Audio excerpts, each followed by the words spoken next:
Hello, dear viewer, and thank you for joining me on day 5 of reading the Bible together. Today we are reading Genesis chapter 10 and 11 from the Old Testament, as well as Matthew chapter 4 verse 23 up until chapter 5 verse 20 from the New Testament. Let's start. Genesis chapter 10, the descendants of Noah's sons. These are the descendants of Noah's sons, Shem, Ham, and Japheth. These three had sons after the flood. The sons of Japheth, Gomer, Magog, Madai, Javan, Tubal, Meshech, and Tiras, were the ancestors of the peoples who bear their names. The descendants of Gomer were the people of Ashkenaz, Riptath, and Gobamah. The descendants of Javan were the people of Elisha, Spain, Cyprus, and Rhodes. They were the ancestors of the people who live along the coast and on the islands. These are the descendants of Japheth, living in their different tribes and countries, each group speaking its own language. The sons of Ham, Cush, Egypt, Libya, and Canaan were the ancestors of the peoples who bear their names.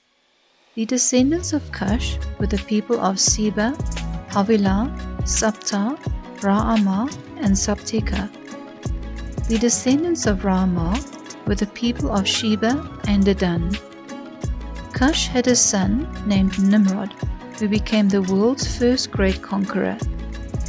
By the Lord's help he was a great hunter, and that is why people say, "May the Lord make you as great a hunter as Nimrod." At first his kingdom included Babylon, Erech, and Akkad, all three of them in Babylonia. From that land he went to Assyria and built the cities of Nineveh, Rehoboth, Ir, Calah, and Rezin, which is between Nineveh and the great city of Calah.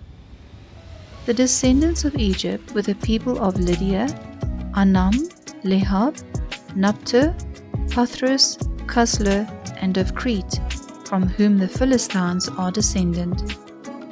Canaan's sons, Sidon the eldest, and Heth, were the ancestors of the peoples who bear their names. Canaan was also the ancestor of the Jebusites, the Amorites, the Girgashites, the Hivites, the Arkites, the Sinites, the Arvadites, the Zemarites, and the Hamathites. The different tribes of the Canaanites spread out until the Canaanite borders reached from Sidon southward to Gerar near Gaza, and eastward to Sodom, Gomorrah, Admah, and Zeboim near Lasha. These are the descendants of Ham, living in their different tribes and countries, each group speaking its own language. Shem, the older brother of Japheth, was the ancestor of all the Hebrews. Shem's sons, Elam, Asher, Arpachshad, Lud, and Aram, were the ancestors of the peoples who bear their names. The descendants of Aram were the people of Uz, Hul, Gether, and Meshech. Arpachshad was the father of Shelah, who was the father of Eber. Eber had two sons. One was named Peleg, because during his time the people of the world were divided, and the other was named Yoktan. The descendants of Yoktan were the people of Almodad, Shelef, Hazarmaveth, Yera, Haduram, Uzal, Dikla, Obal, Abimael, Sheba, Ophir, Havilah, and Jobab. All of them were descendant from Yoktan.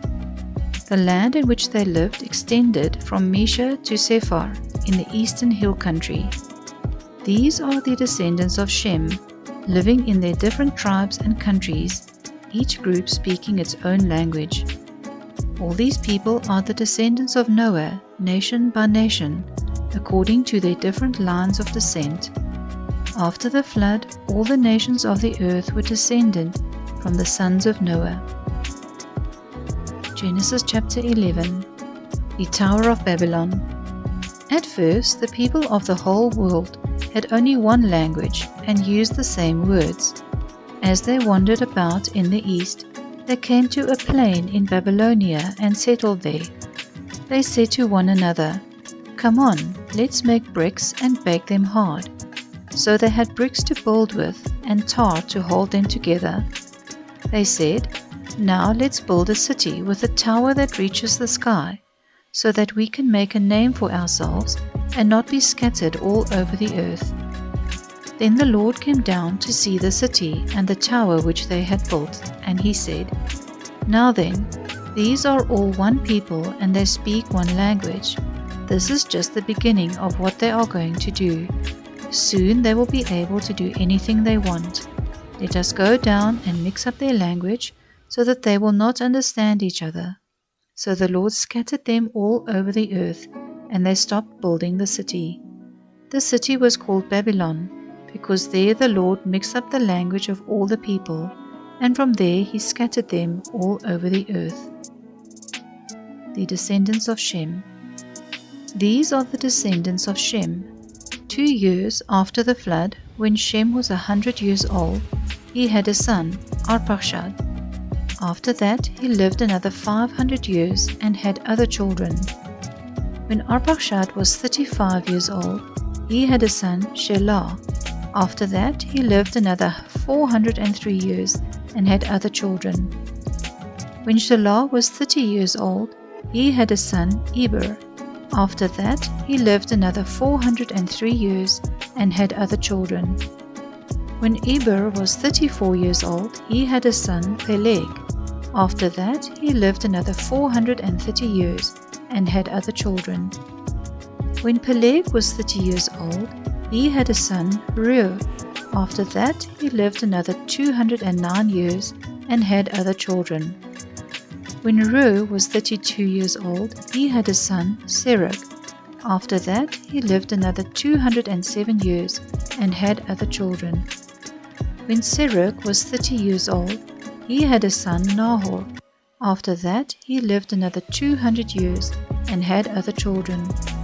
When Nahor was 29 years old, he had a son, Terah. After that he lived another 119 years and had other children. After Terah was 70 years old, he became the father of Abram, Nahor, and Haran. The descendants of Terah. These are the descendants of Terah, who was the father of Abraham, Nahor, and Haran. Haran was the father of Lot, and Haran died in his hometown of Ur, in Babylonia, while his father was still living. Abram married Sarai, and Nahor married Milcah, the daughter of Haran, who was also the father of Ishkar. Sarai was not able to have children. Terah took his son Abram, his grandson Lot, who was the son of Haran, and his daughter-in-law Sarai, Abram's wife, and with them he left the city of Ur in Babylonia to go to the land of Canaan. They went as far as Haran and settled there. Terah died there at the age of 205. Please feel free to pause the video here for time to reflect on what we have read. Let's continue. Matthew chapter 4. Jesus teaches, preaches, and heals. Jesus went all over Galilee, teaching in the synagogues, preaching the good news about the kingdom, and healing people who had all kinds of disease and sickness.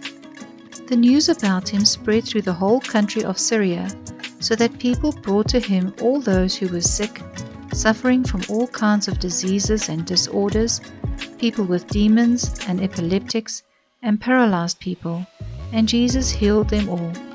Large crowds followed him from Galilee and the 10 towns from Jerusalem, Judea, and the land on the other side of the Jordan. Matthew chapter 5. The Sermon on the Mount. Jesus saw the crowds and went up a hill, where he sat down. His disciples gathered around him, and he began to teach them. True happiness. Happy are those who know they are spiritually poor. The kingdom of heaven belongs to them. Happy are those who mourn. God will comfort them. Happy are those who are humble. They will receive what God has promised. Happy are those whose greatest desire is to do what God requires. God will satisfy them fully. Happy are those who are merciful to others. God will be merciful to them. Happy are the pure in heart. They will see God. Happy are those who work for peace. God will call them His children. Happy are those who are persecuted because they do what God requires. The kingdom of heaven belongs to them. Happy are you when people insult you and persecute you and tell all kinds of evil lies against you, because you are my followers. Be happy and glad, for a great reward is kept for you in heaven. This is how the prophets who lived before you were persecuted. Salt and light. You are like salt for the whole human race. But if salt loses its saltiness, there is no way to make it salty again.